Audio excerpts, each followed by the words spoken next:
Yes, I'd like to bring up on the stage from Flint, Michigan, the whistleblower who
I know you have questions, Q&A and all that, but I have a question for you guys.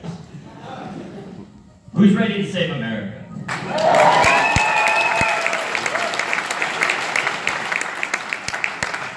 Who's ready to make America the country that we say it is on paper and make it the actual country that it wants to be?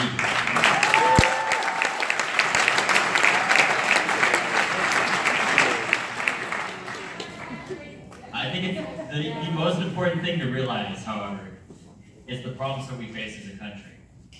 Whether it be water in Flint, Michigan, or the amount of mass incarceration of people of color that can't vote. In Florida, the amount of eligible African Americans that would otherwise be eligible to vote that can't because of a previous conviction is 21%. In Kentucky, it's 26%. In Mississippi and Alabama, it's 15 to 16%. These are people of color that have been historically discriminated against and still are to this day and have their voting rights taken away. It's exactly. Turn that shame into your vote. Yeah!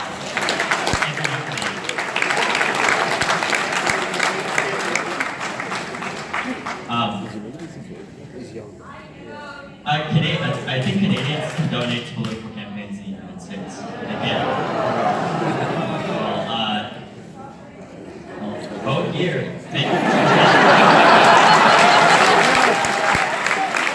please say a few words. First, I want to thank you for shedding light on Flint and really making it an important part, and hopefully it can continue throughout and we can get the help that we need. I'm still a little emotional and overwhelmed with the video, so I think I'm gonna let my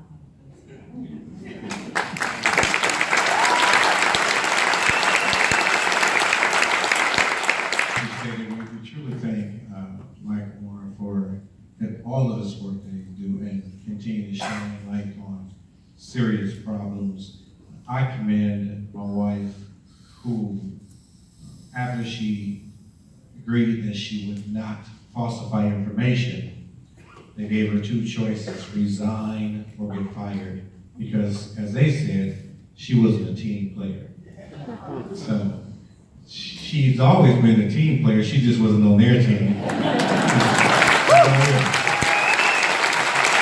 The residents of the city, and we continue to fight that fight, and so I just commend her for doing an awesome job and for staying true to a city that is, as in the video, Michael said it best, we look at our reality is different from most, just because of things that we deal with on a daily basis.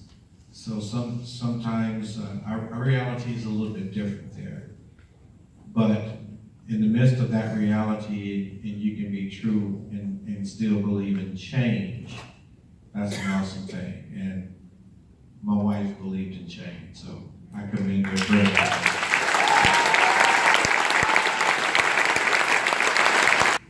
I'll be perfectly honest. Before walking into this movie, before seeing any of this, I was thinking about which donuts I was going to get tomorrow morning at Tim Hortons. I've not been to Canada in a while, and they are good donuts. But after seeing this movie, after seeing everything on the screen, and seeing the part that we have played in this narrative, a lot needs to change. A lot needs to happen, and a lot just needs to get better. And it won't unless we do something. And I remember how defeated she felt coming back from that trip. And I remember talking to her about what she learned that day with our state legislators. And I remember feeling hopeful because her and her friends had realized how much they had failed them. And they were able to communicate that failure in such an impeccable way, in such an intelligent way, that we were able to communicate that with the rest of the country. And this summer we went on a 63-day road trip around this country with kids from all over America, and that is what the film looked like, is meeting these people in these communities and talking about the issues that affect all of us, not just some of us. And so this film needs to be seen by more people, and this film needs to inspire people to actually vote on November 6th. Because with youth registration up double digits in every single state, I know change is going to come. Some of your team were handing out red bandanas before the screening. Can you talk about why you wanted people to take away that red bandana? Well, when I first came here with Roger and me, we brought those lint rollers, because after they stopped building cars in Point, we started building lint rollers. We know, what could we bring here? Because we always want to bring gifts to the Canadians. So we thought the red bandana, what he said about that, and why they're proud of being rednecks, and that's where that term comes from. It's not because of the sun burning on their neck. It's that during the labor movement of the early part of the 20th century. And so we thought we'd bring that to you, and if you would like to wear one on the way out of here, we're on Facebook Live right now. So it's being broadcast to millions of people around the world, but especially in the United States right now. And if you will wear that on the way out, if you feel so inclined, just to put it around your neck, we'll get that on Facebook Live, and we'll get a good look. I know it's like we're saying to David and to me and to others here, well, you know, what can we do? And you're right, you cannot, they can't give us money. They can support on Twitter and do those other things, but because I actually once tried to give money here to candidates, and I got in trouble with the conservative government. They wanted to arrest me, but they're gone now. Anyway, so that's what they're for, and that's our gift to you. And we're going to do this throughout the release of the film. It'll be all across North America, and the amount of theaters. Can I just say this? We announced this movie on June 28th on Stephen Colbert. Nobody knew we were making this. We kept it very quiet. And I went on there and announced the film and showed some clips. The following week, I was visited with people from the federal government showed up, and the IRS has decided to audit me. And I have never been audited in my entire career. And within 1 week of announcing this film and what we were going to do with the film, they were sick on me, which I welcome this. So it. You're going to show your tax forms. I am going to not only show my tax forms. Well, here's the beauty of the American IRS is I've told whoever does my taxes, since Roger and me, overpay. I take no deductions. I don't keep taxi cab receipts or any of that. I said just pay everything. Pay everything, which means I've overpaid. Which means when you're audited, and they will discover that I have paid more taxes than I legally have to, they have to give me the money back with interest.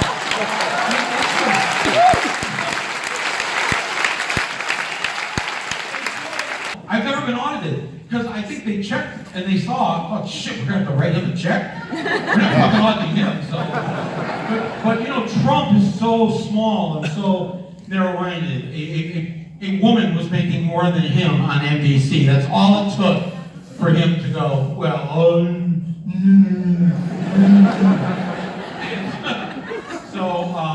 but no, yeah, no, we can't, they can't give us money. Yeah.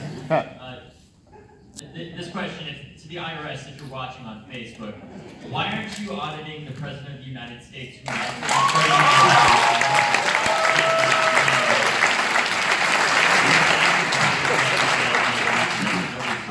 Also, we're still at war in Afghanistan. What the hell? Like, I'm 18 years old. That war was started 17 years ago. Think about that. The other thing you guys told me when I was down there in Parkland is that, because we were talking about the millennials, like, were up into right before you were born. That's the millennial generation. I said, what's the name of your generation? And you said to me, we're the mass shooting generation. Because those of us who were 17 or 18, were all born within 9 to 11 months after Columbine. And it was just so devastating to hear you refer to yourselves that way, but you just said it with such, that's just the way it is. So of course that's not the way any of us want Generation of hope. it to be. Yeah. Well, no, I'm against hope. Hope was back then with Obama. That was good. It's a generation of action. And let me tell you something. What these Florida kids did over the last month, they crisscrossed the state of Florida to get a man who won the Democratic primary, Andrew Gillum. He had 10 or 11%. He was running in the polls. He was number 4 or 5 down, and he won. A black man in Florida won the Democratic primary in part because of what they did.